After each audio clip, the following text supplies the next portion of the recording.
Saiba como cuidar da sua saúde de maneira simples e inteligente. Namastê. Bom, a mente, ok?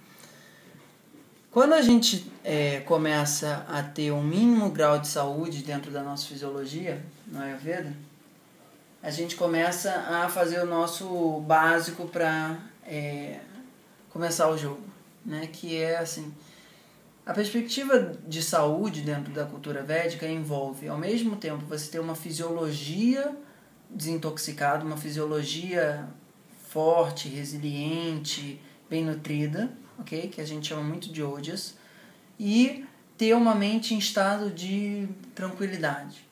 Tranquilidade significa que você, na hora que precisa sair para trabalhar, você sai para trabalhar, na hora que você precisa ir resolver um problema, você sai para resolver um problema, na hora que você precisa ir para a praia curtir, você vai para a praia curtir, na hora que você está com a tua família, você está com a tua família, sem que aquilo dali gere aflições na sua mente, ok?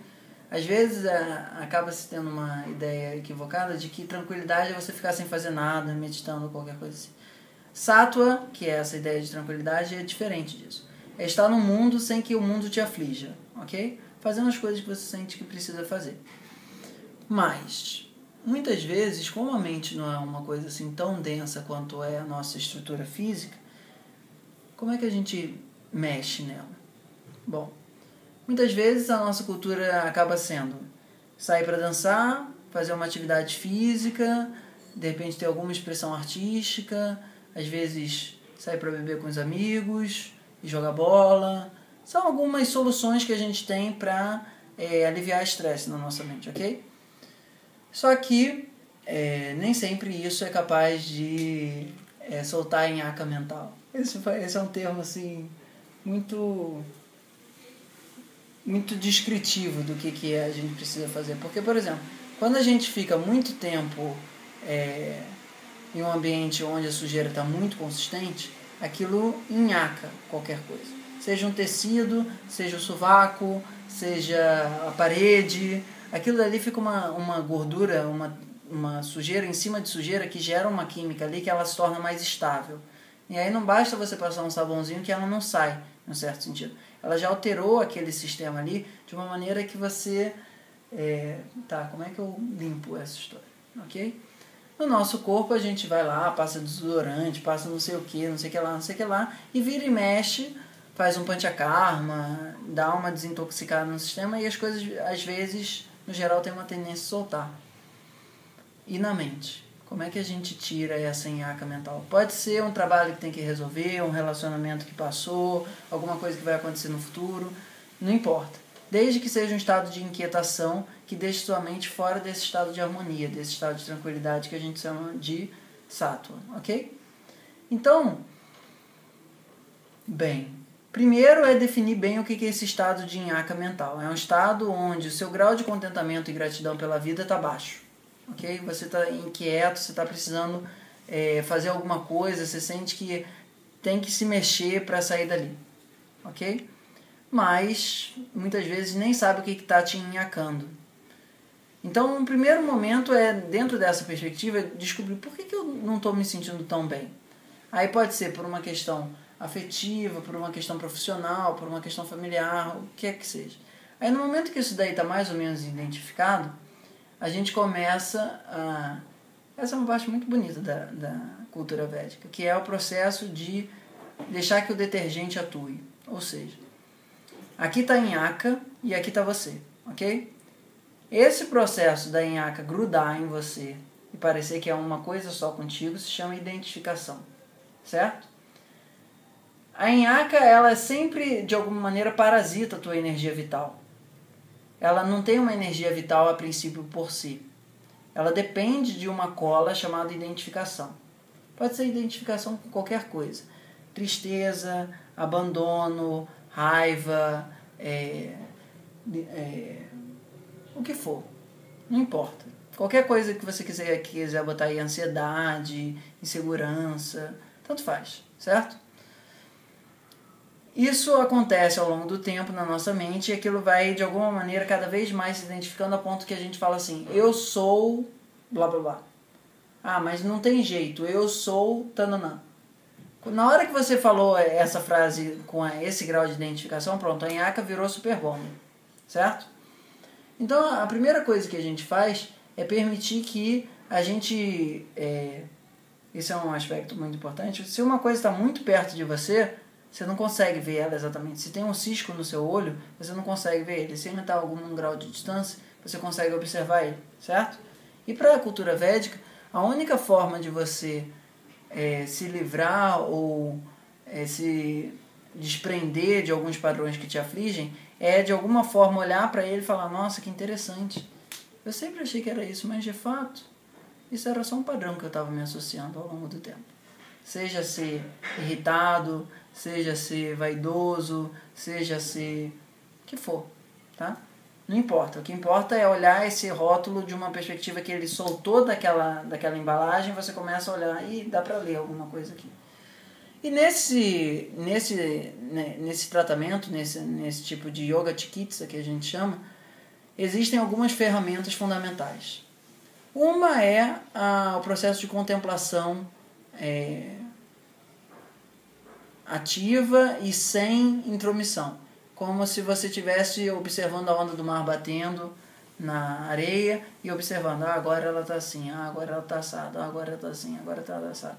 Esse tipo de observação já desconecta o padrão do teu sistema mental e ao longo do tempo ele começa a derivar, porque você vai se afastando e ele ficou parado ali, e você consegue olhar ele um pouco. Na hora que você começa a olhar ele um pouco, você começa a ter a possibilidade de agir aquilo conscientemente, ok? Então esse é o método assim de você ter um questionamento se aquilo dali tem uma natureza permanente ou não. Não que você está de alguma maneira perguntando isso a esse padrão, mas você olha aquilo e fala: será que realmente eu sou isso para toda a eternidade? E ao longo do tempo a resposta invariavelmente é: não, isso não é você para o resto da eternidade. Isso é um padrão que você está assumindo e que você está gerando esse processo de identificação que está alimentando de prana aquele sistema daquele padrão. Uma outra forma, que é uma forma assim um pouco mais dinâmica, é você observar a respiração. Você observar cada padrão mental, cada tipo de pensamento, emoção, sensação, qualquer coisa, implica única e exclusivamente num padrão de respiração. E esse padrão de respiração também implica em única e exclusivamente num único e mesmo padrão de emoção, pensamento, sensação. Certo? Isso também tem várias técnicas, várias crias do yoga que você sai fazendo respiração em determinados ritmos, porque se percebe que cada ritmo implica num sistema mental diferente.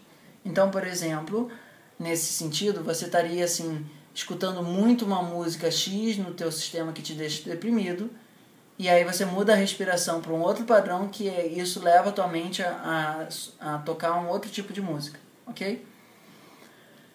Isso também funciona pra caramba. Uma terceira via, são várias vias, tá? Mas uma terceira via, que é o que a gente quer falar um pouco mais hoje, são a via dos mantras. A ideia da cultura védica é que assim, o universo ele é um origami sonoro. Primeiro havia a possibilidade do som, aí depois que essa possibilidade do som se fez som, ele criou o universo, ok? Que é o que ele fala do Om e tal, essas coisas. Depois disso, é como se esse Om fosse se dobrando em vários outros sons. E aí você cria a dinâmica do som de uma forma mais específica. Aí depois esses sons, eles foram se dobrando, e começaram a gerar a possibilidade de movimento. Esses sons que foram se dobrando em movimento continuaram se dobrando e foram gerando o atrito que gerou o calor e a luz. Aí esses sons que eram o espaço, virou o movimento e virou a luz, vão de alguma maneira se condensando cada vez mais, dobrando como se fosse um origami, e formou o princípio da liquidez. E aí continuou se dobrando até que ainda chegou no estado mais denso de empacotamento, de dobradura, que é o que a gente chama do estado de solidez de terra, ok? Então, basicamente, isso é o que eu chamo aqui de espaço, ar, fogo, água e terra, certo? Mas o único princípio que a gente quer aqui é saber que, independente de qual estado que você está ali, todos eles são sons dobrados em um determinado grau de pressão, ok? Que nem quando você vai pressionando o carbono, ele vai saindo da madeira para o grafite, depois do grafite para o diamante. Imagina que é exatamente a mesma coisa, só que existe um estado anterior da madeira, que é o som. Só para deixar assim minimamente fazendo algum sentido a analogia. Então você compactou som, formou madeira. Você compactou som de novo, a madeira virou grafite. Você compactou a madeira de novo, o grafite virou diamante. Ok? Então a perspectiva é, independente disso daqui estar aparecendo uma estrutura física muito sólida, ela ainda tem um padrão de frequência que é algum mantra. Algum tipo de vibração de energia primordial que vai se dobrando e formando aquilo ali, certo? Como a nossa mente não é uma estrutura muito densa, ainda que o cérebro seja uma estrutura densa, o cérebro ele é apenas um polo que estabiliza de alguma forma a nossa mente, mas não necessariamente é a nossa mente. Nossa mente pode estar em outros lugares e no momento em que exatamente a gente para de respirar, o nosso cérebro continua ali, mas a nossa mente não está mais ali. Então, a identificação da mente com o cérebro é uma proxy só. A nossa mente ela é estritamente manipulável a partir de padrão de respiração, padrão de prana, de uma maneira mais densa, ou padrão de prana de uma maneira mais sutil, que é o som. Ok? Existe uma outra forma também, que é com gemas e metais preciosos, que é a parte do Jyotish, que hoje a gente, por enquanto, não vai falar muito. Mas isso envolve usar o japa de Rudraksha, entre outras coisas. Está dentro dessa perspectiva, certo? O que a gente quer? A gente quer fazer com que, por exemplo, um padrão de apego, que tem uma frequência... a gente possa fazer com que essa frequência vire de cabeça para baixo, em certo sentido, e ela passe de deixar de ser um padrão de apego para ser um padrão de generosidade, por exemplo. Ok?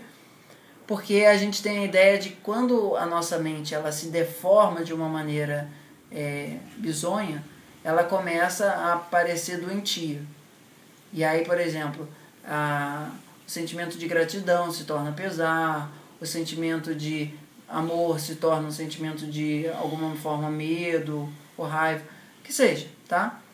Então, basicamente, o que a gente quer é fazer com que a nossa mente, que está flexionada para algum sentido, a gente possa chegar nela e desflexionar ela para ela voltar ao seu estado natural de harmonia.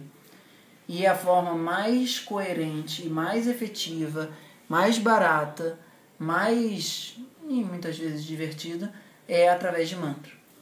A gente pode associar o mantra a práticas como Nadshodhana e etc., dependendo de qual é o caso que a gente quer.